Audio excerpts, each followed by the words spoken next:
I see the fire in your eyes, it makes me feel, it takes me high, so bring it on, girl.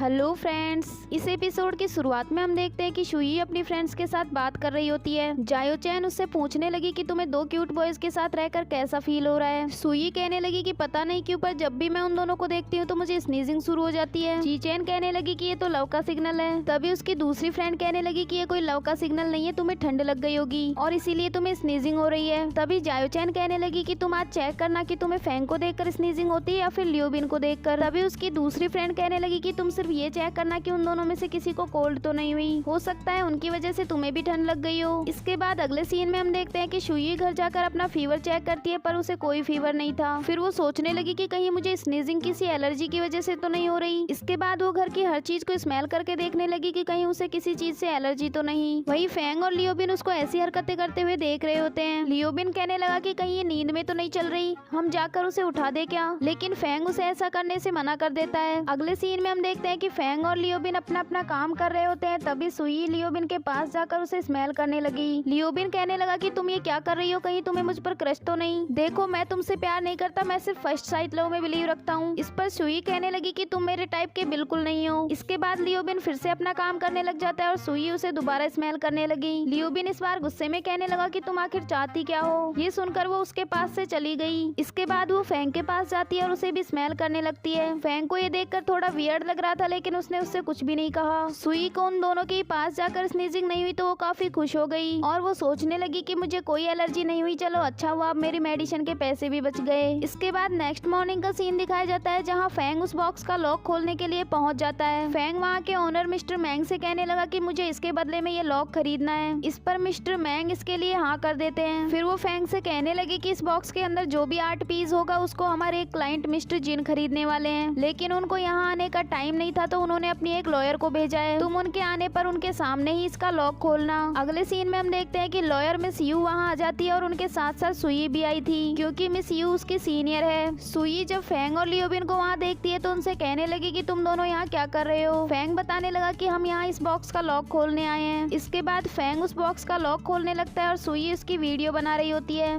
तभी लियोबिन उससे मना कर देता है, कहने लगा कि यहाँ रिकॉर्ड करना अलाउ नहीं है। फिर सब लोग उस बॉक्स से दूर हट जाते हैं और फैंग थोड़ी देर में वो लॉक खोल देता है। फिर कुछ लोग आकर उस बॉक्स को खोलकर चेक करने ही वाले होते हैं कि उसके अंदर आखिर क्या है। तभी वहाँ एक आर्ट डायरेक्टर मिस्टर जीयू आता है और उस बॉक्स को खोलने से मना कर देता है और फिर मिस्टर मैंग से कहने लगा कि तुम्हें इस बॉक्स को बेचने का कोई अधिकार नहीं है। मैंग कहने लगा कि हमारी म्यूजियम का आर्ट है और इसे मेरे डैड यहाँ लेकर आए थे तो हमें इसे बेचने का अधिकार क्यों नहीं है। जीयू कहने लगा कि ये आर्ट तुम्हारी म्यूजियम का नहीं है, इसको एक आर्टिस्ट मिस्टर डोंगली ने अपनी गर्लफ्रेंड के लिए बनाया था और ये उनकी लास्ट आर्ट थी। उनको ये म्यूजियम काफी पसंद था इसलिए उन्होंने इसे यहाँ रखवा दिया। मिस्टर डोंगली की अब डेथ हो चुकी है और इस पर सिर्फ उनकी गर्लफ्रेंड का अधिकार है। ये कहकर वो वहाँ से जा ही रहा होता है तभी वहाँ का ओनर उस बॉक्स को खोल देता है और उसके अंदर एक फिश बॉन होती है। मैंग कहने लगा कि बताओ इसमें भूत कहाँ है, मुझे तो कुछ भी नहीं हुआ। तभी आर्टिस्ट जीवी कहने लगा कि अगर अब कुछ गलत हुआ तो इसके जिम्मेदार तुम खुद होगे। ये कहकर वो वहाँ से चले गए। अगले सीन में हम देखते हैं कि फैंग और लियोबिन घर वापस जा रहे होते हैं। तभी लियोबिन फैंग से कहने लगा कि देखो मैंने तो यहाँ आने से पहले अपने लिए एक धागा बनवा लिया था। फैंग कहने लगा कि तुमने सिर्फ अपने लिए बनवाया है, मेरे लिए क्यों नहीं बनवाया। इस पर लियोबिन बोला कि तुम्हें इन सब चीजों से डर कहाँ लगता है और वैसे भी अगर तुम्हें कुछ हुआ तो मैं हूं ना तुम्हारे साथ। इसके बाद वो फैंग से पूछने लगा कि तुम वो लॉक क्यों खरीदना चाहते हो। इस पर फैंग उसे बिना कुछ जवाब दिए ही वहाँ से चला गया। अगले सीन में हम फैंग के मास्टर को देखते हैं जिसको कुछ साल पहले उसने जेल भिजवा दिया था पर अब वो जेल से निकल चुका है। जेल से निकलने के बाद वो एक एटीएम से बहुत सारे पैसे चोरी कर लेता है और फिर एक शॉप पर जाकर अपने लिए एक नया स्मार्टफोन खरीद लेता है। अगले सीन में हम मिस्टर वान को देखते हैं जिनके फोन पर लियोबिन का कॉल आ रहा था। तभी उसकी फियोन्सी उसमें लियोबिन का नाम देखती है तो उसे पता लग जाता है कि उस दिन लियोबिन उसे फॉलो इसीलिए कर रहा था क्योंकि मिस्टर वान ने उसे करने को कहा था। अगले सीन में हम सुई को देखते हैं जो ऑफिस से घर वापस आ जाती है। तभी फैंग उससे कहने लगा कि तुम इतनी परेशान क्यों लग रही हो। सुई कहने लगी कि हमारा क्लाइंट अभी भी उस आर्ट पीस को खरीदना चाहता है, इसीलिए मैं पता लगाना चाहती हूँ कि मिस्टर डोंगली की गर्लफ्रेंड कौन है ताकि हम उससे उस आर्ट को खरीद सके। फैंग कहने लगा कि उसकी गर्लफ्रेंड को ढूंढने में मैं तुम्हारी हेल्प करूंगा।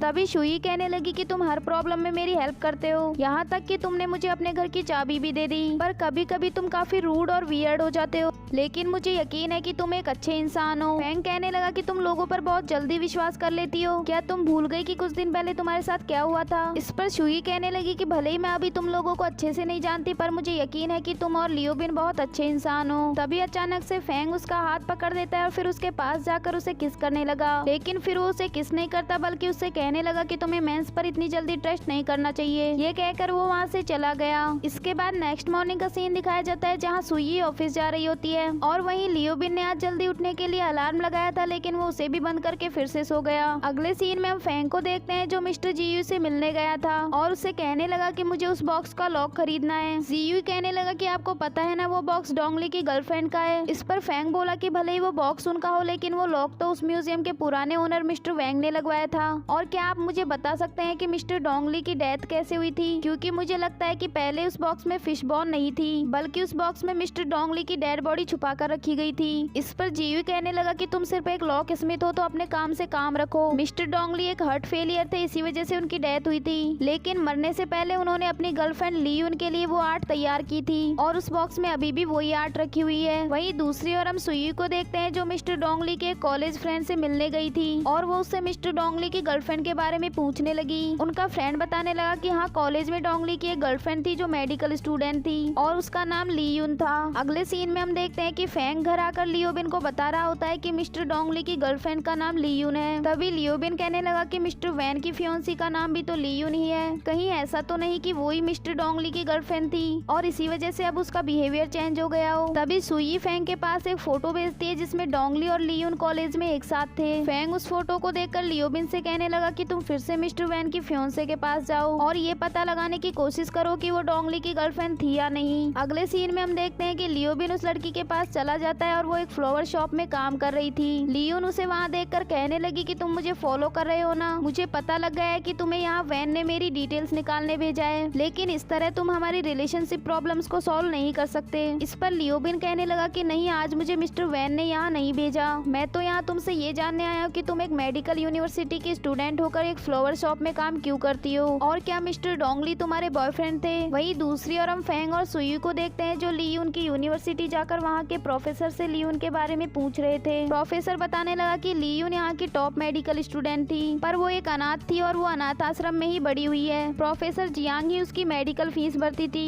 और वो दोनों 6 साल से काफी क्लोज थी। एक दिन वो दोनों कार से कहीं जा रही थी और तभी उनकी कार का एक्सीडेंट हो गया। लियून को तो कुछ नहीं हुआ, पर उसकी आंखों के सामने ही उसकी प्रोफेसर जियांग की डेथ हो गई और इसके बाद लियून ये यूनिवर्सिटी छोड़कर चली गई। इसके बाद फैंग और सुई वहाँ से वापस जा रहे होते हैं, तभी सुई के पास लियोबिन का मैसेज आता है जो उन दोनों को एक रेस्टोरेंट में मिलने के लिए बुला रहा था। तब फैंग और सुई तो वहाँ पहुँच गए थे, लेकिन अभी तक लियोबिन का कुछ अता पता नहीं था। तभी वहाँ एक बच्चा आकर फैंग से मैथ के क्वेश्चन सॉल्व करने को कहता है। फैंग कहने लगा कि मैं इनको तुम्हें सॉल्व करके तो नहीं दूंगा, लेकिन तुम्हें सिखा सकता हूँ कि कैसे सॉल्व करना है। फिर सुई अंदर से खाना लेने के लिए चली जाती है और तभी वहाँ लियोबिन भी आ जाता है और आकर उस बच्चे से कहने लगा कि लाओ तुम्हें मैं सिखा देता हूँ। बच्चा कहने लगा कि नहीं अंकल, ब्रदर फैंग मुझे ऑलरेडी सिखा चुके हैं। लियोबिन कहने लगा कि तुम मुझसे हमेशा अंकल क्यों बोलते हो, मुझसे भी ब्रदर ही बोला करो। लेकिन वो बच्चा फिर से उसे अंकल बोलकर वहाँ से चला गया और लियोबिन को उस पर बहुत ही गुस्सा आया। तभी शुई अंदर से खाना लेकर आ जाती है और उनसे कहने लगी कि तुम दोनों ने मेरी बहुत हेल्प की है, इसलिए आज की ट्रीट मेरी तरफ से है। इसके बाद फैंग उनसे कहने लगा कि अगर लियून ये एक्सेप्ट कर लेगी कि वो मिस्टर डोंगली की गर्लफ्रेंड थी तो फिर उस आर्ट पीस पर उसका अधिकार हो जाएगा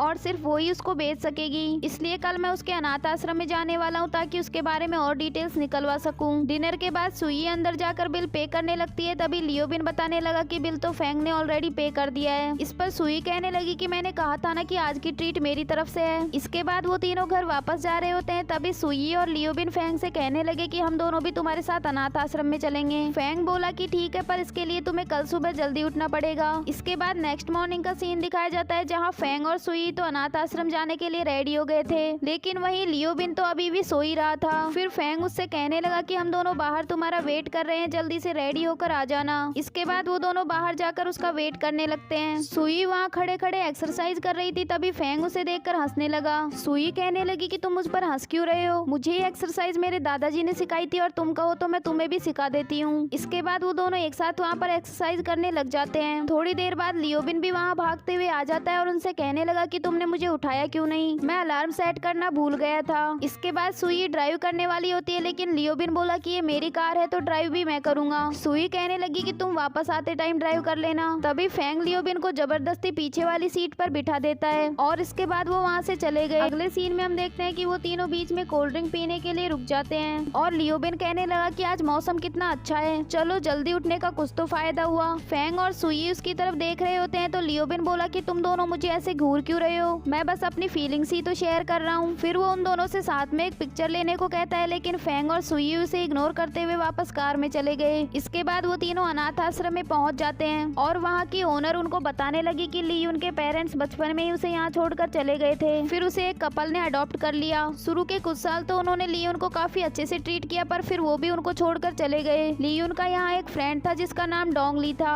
डोंगली एक हार्ट पेशेंट था, इसलिए उसके पेरेंट्स ने भी उसे अनाथ आश्रम में छोड़ दिया था। ये सब सुनने के बाद उनको कंफर्म हो गया था कि लियोन ही मिस्टर डोंगली की गर्लफ्रेंड थी। अगले सीन में हम देखते हैं कि लियोबिन की ग्रैनी उनके घर आई होती है और उनके साथ में उनकी एक फ्रेंड भी थी। तभी वो तीनों भी अनाथ आश्रम से घर वापस आ जाते हैं और ग्रैनी की फ्रेंड सुयुई से कहने लगी कि क्या तुम वही लड़की हो जो अभी अभी यहाँ रहने आई हो, तुम काफी प्रीटी हो, क्या तुम्हारा कोई बॉयफ्रेंड नहीं है? सुयुई कहती है कि नहीं। इस पर ग्रैनी की फ्रेंड कहने लगी कि यहाँ पर दो हैंडसम लड़के बैठे हुए हैं, क्या तुम इन दोनों में से किसी को लाइक करती हो? तभी लियोबिन आकर उनसे कहने लगा कि आंटी आप मेरी इतनी ज्यादा फिक्र क्यों करती हो? आंटी कहने लगी कि तुम इतनी सारी ब्लाइंड डेट्स पर गए हो लेकिन कोई भी लड़की तुम्हारे लिए सूटेबल नहीं थी, पर मुझे लगता है कि तुम दोनों का मैच एकदम परफेक्ट होगा, क्या तुम सुयुई को लाइक करते हो? इस पर लियोबिन मना कर देता है। फैंग को ये सब सुनकर बहुत ज्वेलसी हो रही थी तो वो वहाँ से उठकर चला गया। अगले सीन में हम फैंग के मास्टर को देखते हैं जो उनके घर के बाहर खड़ा था और थोड़ी देर रुककर वहाँ से चला गया और इसी के साथ ही ये एपिसोड भी यहीं एंड हुआ।